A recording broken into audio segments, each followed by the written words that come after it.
അസ്സലാമു അലൈക്കും. അപ്പോൾ ഇന്നത്തെ വീഡിയോ കടായി ചിക്കൻ എങ്ങനെയാണ് ഏറ്റവും എളുപ്പത്തിൽ രുചിയിലും തയ്യാറാക്കുന്നത് നോക്കിയാലോ. അതും നമുക്ക് ഹോട്ടൽ ഫ്ലേവറിൽ തന്നെ. അവിടുത്തെ ആ ഒരു സീക്രറ്റ് എന്താണെന്നുള്ളത് ഈ വീഡിയോ സ്കിപ്പ് ചെയ്യാതെ കാണുകയാണെങ്കിൽ മനസ്സിലാവും കേട്ടോ. അപ്പോൾ വീട്ടിൽ പെട്ടെന്നൊരു വിരുന്നാരൊക്കെ വരികയാണെങ്കിൽ ചടച്ചടയെന്ന് പറഞ്ഞിട്ട് തയ്യാറാക്കി കൊടുക്കാൻ പറ്റിയൊരു റെസിപ്പി തന്നെയാണ്. കൂടെ രുചി എന്ന് പറയുന്നത് വേറെ ലെവലും. അപ്പോൾ നമുക്കിതിലേക്ക് വേണ്ടത് 1 കിലോ ചിക്കൻ എടുത്തിട്ടുണ്ട്. ചെറിയ പീസാക്കിയിട്ട് അങ്ങനെ വേണമെങ്കിലും കട്ട് ചെയ്യാം, വലിയ പീസാക്കിയിട്ട് അങ്ങനെ വേണമെങ്കിലും കട്ട് ചെയ്യാം, എന്താണെങ്കിലും കുഴപ്പമില്ല കേട്ടോ. ഇനി നമുക്ക് കടായി അടുപ്പത്തേക്ക് വെച്ചെടുക്കാം. ചൂടായി കഴിഞ്ഞതിന് ശേഷം വെളിച്ചെണ്ണ ഒഴിച്ചു കൊടുക്കാം. 2 ടേബിൾ സ്പൂണോളം വെളിച്ചെണ്ണ ഒഴിച്ചു കൊടുക്കുന്നുണ്ട്. 2 തണ്ട് കറിവേപ്പിലയും കൂടെ ചേർത്ത് പൊട്ടിച്ചെടുക്കാം. ഇനി നമുക്കിതിലേക്ക് വലിയുള്ളി വേണം.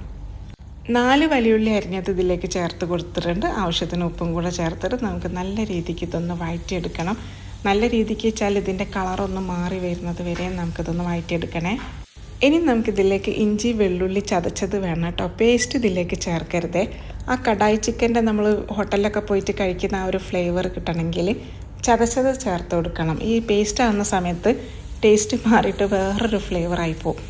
എന്നിട്ട് നമുക്ക് ഇഞ്ചിയും വെള്ളുള്ളിയും ചതച്ചതും കൂടെ ഇതിൽ ചേർത്തിട്ട് വീണ്ടും നല്ല രീതിക്ക് വഴറ്റി കൊടുക്കാം. ഇനി നമുക്കിതിലേക്ക് സ്പെഷ്യൽ എന്ന് പറയുന്നത് വറ്റൽ മുളകാണ്. അത് നമ്മുടെ എരിവിനനുസരിച്ച് എടുത്തോളൂ. 1 ടേബിൾ സ്പൂണോ 2 ടേബിൾ സ്പൂണോ ഒക്കെ നിങ്ങളുടെ ഇഷ്ടത്തിനനുസരിച്ച് എടുത്താൽ മതി.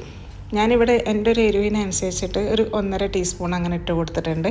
ഇനി ഇതിലേക്ക് സ്പെഷ്യൽ എന്ന് പറയുന്നത് ടൊമാറ്റോ പേസ്റ്റാണ്. ഇങ്ങനെ പാക്കറ്റ് വാങ്ങാൻ കിട്ടൂലേ, ആ പേസ്റ്റാണ് കേട്ടോ നമുക്കിതിലേക്ക് വേണ്ടത്. ഇതിലേക്ക് ഒരു ഇച്ചിരി തക്കാളി ചേർക്കുന്നില്ല കേട്ടോ. ആ ഒരു പേസ്റ്റാണ് ഇതിൻ്റെ ഒരു സീക്രറ്റ് എന്ന് പറയുന്നത്. ഇനി നമുക്കൊരു ടീസ്പൂണ് കാശ്മീരി ചില്ലി പൗഡറും കൂടെ ചേർത്തിട്ട് നല്ല രീതിക്ക് വഴറ്റി കൊടുക്കാം. ശരിക്കും ഹോട്ടൽ സീക്രറ്റ് എന്ന് പറയുന്നത് തന്നെ അതാണ് കേട്ടോ, ഈ തക്കാളി ചേർക്കാത്ത പേസ്റ്റ് ചേർക്കുന്നത്.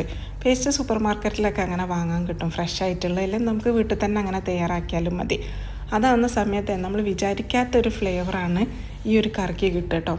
തക്കാളിയും പേസ്റ്റും ആയിട്ട് ഒരുപാട് തമ്മിൽ വ്യത്യാസമുണ്ട്. ഇനി നമുക്കത് വഴറ്റി കഴിഞ്ഞതിന് ശേഷം ചിക്കനും കൂടെ ചേർത്തെടുക്കാം.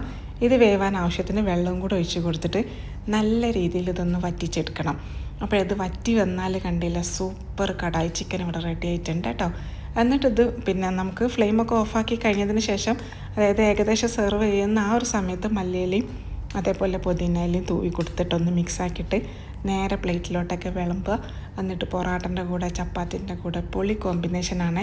ഇത് പെട്ടെന്ന് തയ്യാറാക്കാൻ പറ്റുന്ന ഒരു റെസിപ്പിയാണ്. അപ്പോൾ നമ്മൾ ഹോട്ടലിലേക്കൊക്കെ പോകുന്ന സമയത്ത് ചടപടയെന്ന് പറഞ്ഞിട്ടാണല്ലോ അല്ലേ ഓർഡർ ചെയ്യുന്ന സമയത്ത് ഉണ്ടാക്കി തരാറ്.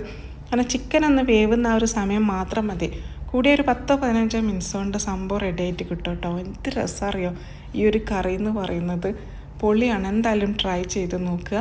ഈ ഒരു കറിയിലോട്ടേക്ക് ഒരു ഇച്ചിരി തക്കാളി ചേർക്കരുത്. തക്കാളി ചേർത്താൽ അതിൻ്റെ ആ ഒരു സ്റ്റൈൽ മാറി. അപ്പോഴിത് ഇഷ്ടപ്പെട്ടിട്ടുണ്ടെങ്കിൽ ഫാമിലിക്ക് ഫ്രണ്ട്സൊക്കെ എല്ലാവർക്കും ഷെയർ ചെയ്ത് കൊടുക്കാനൊന്നും മറക്കരുതേ. ഈ കടായി ചിക്കന് കാണാൻ എന്ത് മൊഞ്ചല്ലേ. ഈ മൊഞ്ച് കാണുമ്പോൾ തന്നെ കഴിക്കാനൊരു ഫീല് നമുക്ക് വരും അല്ലേ.